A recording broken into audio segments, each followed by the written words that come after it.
à tous, bienvenue dans C'est Contre Loup. L'inscription de l'IVG dans la Constitution française s'est faite dans un rare climat de cohésion républicaine.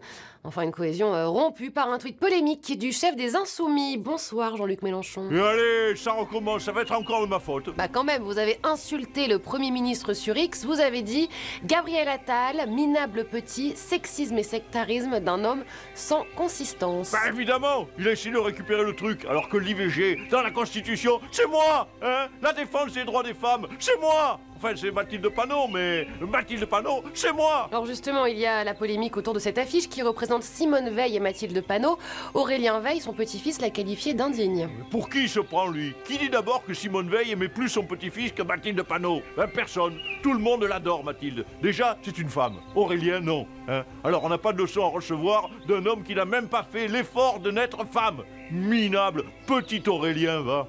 Il est en forme. Gabriel Attal, c'est vrai qu'honnêtement, vous avez un peu fait de la récup d'une idée de la gauche. Bah, faudrait savoir, je récupère les idées de la droite. Vous êtes pas content? Je récupère les idées de la gauche. On gueule. Et maintenant, à tous les coups, c'est les Verts qui vont critiquer parce que la récup, je rappelle que c'est un truc d'écolo. C'est possible. On parle maintenant de l'affiche officielle des JO qui fait débat. La croix sur le dôme des Invalides a disparu. Éric Zemmour, bonsoir. Et allez, l'islamisation qui continue. On n'a plus le droit d'être chrétien en terre chrétienne, voilà. Je suis étonné d'ailleurs que l'artiste n'ait pas rajouté 2 ou 3 bosquets. Hein. Mais sinon, elle est jolie cette affiche, non? Vous avez pensé quoi en la voyant? Bah, je me suis dit, on le sait, il y a des délinquants qui ont volé l'ordi avec les plans de la sécu des JO. Quel dommage que ces cons-là n'aient pas aussi volé l'ordi avec cette horrible affiche moche, hein. Mais ça, c'est bien les délinquants étrangers. Ils volent tout, sauf ce qui nous arrange. Qui vous dit qu'ils sont étrangers? Bah, je sais pas, moi, le mot délinquant, une intuition. Parce que je peux vous dire que... C'est comme l'intuition que ça doit faire mal. On revient sur les tensions entre Emmanuel Macron et Vladimir Poutine et cette tribune de Laurent Wauquiez sur l'Ukraine, l'insoutenable légèreté du président. Tout de suite, l'avis d'Éric Ciotti, regardez. Il a parlé, notre prophète, notre guide spirituel, Laurent Wauquiez a parlé. Il a dit stop à la guerre. Éric Ciotti, bonsoir. Vous nous manquiez, hein? Non, non, non, c'est la parole de Laurent Wauquiez qui nous manquait. Ça faisait 3 ans qu'on attendait. Mais là, ça y est, tel le Christ ressuscité, il revient. Il était dans son linceul, il s'est levé, et il nous a dit, la guerre, c'est pas bien. Notre Gandhi d'Auvergne nous montre le chemin. Ouais.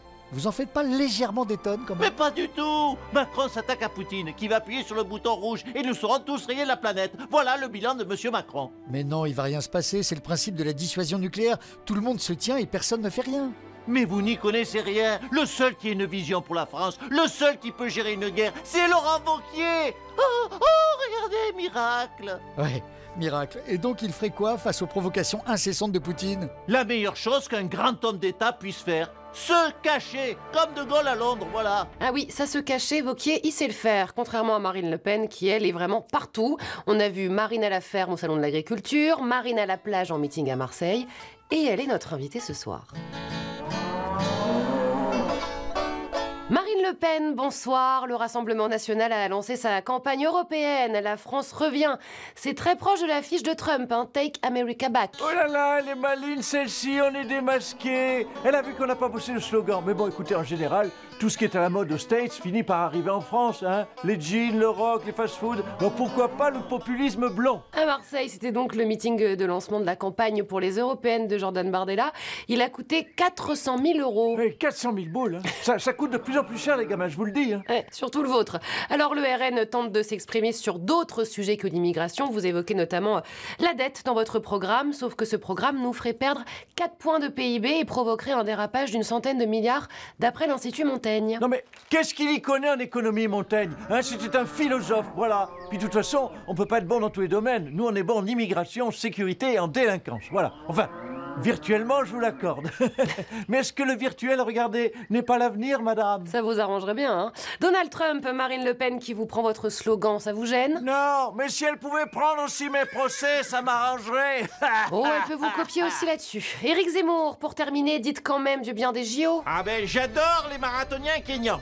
Ah oui, c'est étonnant venant de vous. Mais pas du tout. Vu comment ils courent longtemps, ils pourraient déjà être arrivés en France. Eh ben non, ils sont corrects. Ils restent au Kenya. Je dis bravo les gars. Et je peux vous dire...